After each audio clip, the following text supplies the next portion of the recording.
Hello दोस्तों, welcome back to Skill Hub. दोस्तों, आज मैं आपको हाउ टू मेजरिंग मतलब हाउ टू मेजरमेंट कैसे किया जाता है, गारमेंट्स में मेजरमेंट कैसे किया जाता है, आज मैं वो बताने वाला हूँ। तो चलो सीखते हैं। दोस्तों, मेजरमेंट में बेसिकली आपको कुछ प्रमुख कुछ इम्पोर्टेंस पार्ट को जानना बहुत ज़रूरी है। जैसे कि आपको मैंने पिछले वीडियो में सारे ऑपरेशन के बारे में बता दिया, सारे पार्ट्स के बारे में बता दिया। आप मेरा पिछला वीडियो जाकर देख सकते हो, उसमें सारे पार्ट्स का नाम है। दोस्तों, मेजरमेंट में बेसिकली गारमेंट इंडस्ट्रीज में length, chest, bottom, across front, across back, इसमें से कई सारी चीज़ें नापी जाती हैं। आज मैं आपको सारे चीज़ बताऊंगा। दोस्तों, ये हमारा नेक है और ये हमारा विड्थ है, इसलिए हम इसको नेक विड्थ नापते हैं। और कैसे नापते हैं दोस्तों, मैं आपको नाप के दिखाता हूँ। देखो, यहाँ इंची टेप रखा और ये नेक विड्थ, इसमें 20 सेंटीमीटर में मैं बताने जा रहा हूँ। और ये इतना आया, मतलब ये 20 सेंटीमीटर आया है। मतलब नेक विड्थ जो है हमारा है 20 सेंटीमीटर का है। नेक विड्थ नापने के बाद दोस्तों, उसके बाद हम चेस्ट नापेंगे। ये हमारा चेस्ट है। हमने बताया था आर्मोल से जस्ट 1 सेंटीमीटर नीचे चेस्ट होती है। और हमारा चेस्ट ये हमारा चेस्ट है और ये 45.5 सेंटीमीटर आ रही है। फिर इसके बाद जस्ट इसके नीचे बॉटम, सबसे निचला भाग, जो 46 सेंटीमीटर का आ रहा है। यह है बॉटम, जो कि 46 सेंटीमीटर आ रही है।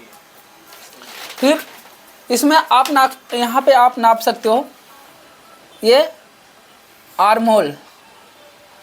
ये आर्महोल जो मैं आपको नाप के दिखा रहा हूँ, ये आर्महोल स्ट्रेट हुआ, आर्महोल को सीधा नाप रहे हैं, तो ये 23.5 है। लेकिन कई सारे गारमेंट्स में उसका मेजरिंग जो होता है, हाउ टू मेजरमेंट भी जो होता है, कर्व में भी दिया होता है, तो हम उसको कर्व में करके नापते हैं। जो कि कर्व में नापने पे, कर्व में अगर दिया होगा तो 2 मेजरमेंट दिया होगा, एक फ्रंट का और एक बैक का। इसमें फ्रंट का 25 आ रहा है, बैक का मैं आपको नाप के दिखाता हूँ। तो समथिंग ये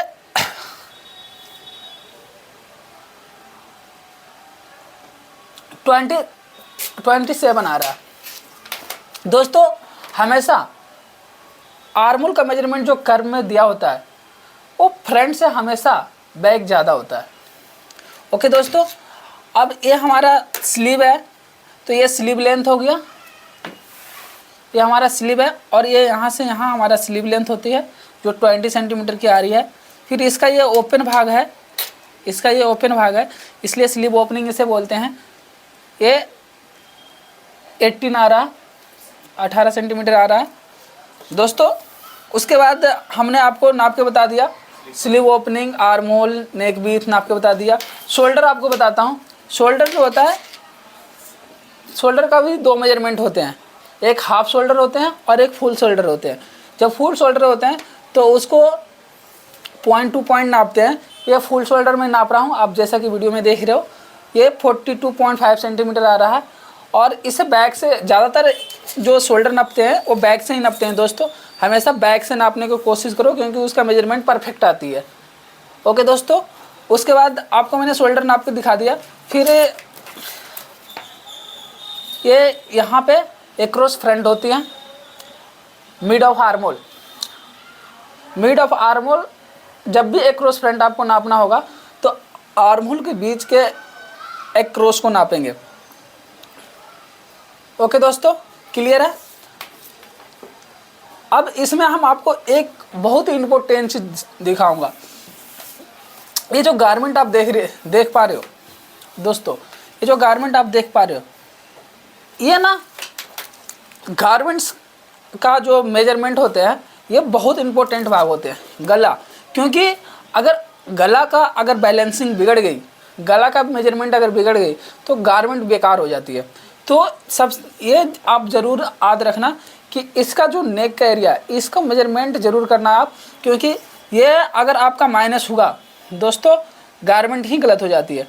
अब इसका मैं आपको front neck drop and back neck drop नाप कर दिखाता हूँ, क्योंकि कई सारे जो मतलब कई सारे वर्कर्स जो होते हैं हमेशा ये गलती करते हैं कि ये एरिया को नापते नहीं हैं, गले को नापते नहीं हैं, और वो गारमेंट इसके वजह से, नेक की वजह से रिजेक्ट हो जाते हैं। तो मैं दोस्तों आपको मैं करके बता रहा हूँ।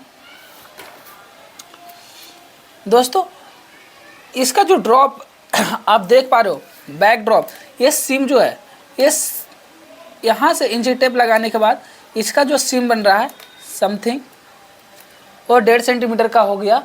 इसका बैक सीम जो बन रहा है यहाँ पे ये 1.5 सेंटीमीटर का है, तो ये बैक नेक ड्रॉप हो गया। और बैक नेक ड्रॉप निकालने के बाद, यहाँ से 1.5 सेंटीमीटर निकालने के बाद आगे जो यहाँ तक बन रहे हैं, ये सीम तक, इस सीम तक जो बन रहे हैं वो 11 सेंटीमीटर आ रहा है, मतलब फ्रंट नेक ड्रॉप 11 सेंटीमीटर है। दोस्तों इस गारमेंट में मैं आपको बेसिक जो मेजरमेंट होते हैं वो मैंने इस वीडियो में बता दिया हूँ, और नेक्स्ट वीडियो में मैं आपको इंच में आपको मेजरमेंट करके दिखाऊंगा। और दोस्तों एक चीज़ और छूट गया है इसमें। दोस्तों मैं आपको टोटल लेंथ नापना भूल गया।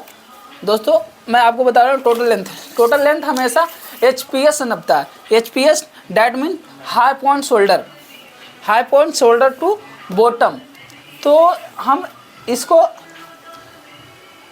लेंथ को हम ऐसे नापते हैं, HPS टू शोल्डर।